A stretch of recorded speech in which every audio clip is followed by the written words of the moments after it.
У нас, у чеченцев, есть такой афоризм. Прежде чем слово выйдет изо рта, оно должно пройти 7 ключей. Что это показывает? Что мужчина должен беречь свое слово. Конечно, и женщины должны свое слово беречь, но особенно это касается мужчин. Теперь скажу, что означают эти 7 ключей.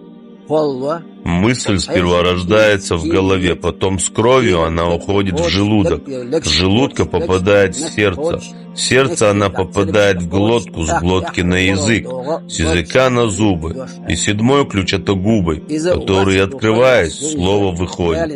Прежде чем сказать слово, подумай хорошенько, подумай не спеша, подумай о его последствиях, и только потом говори.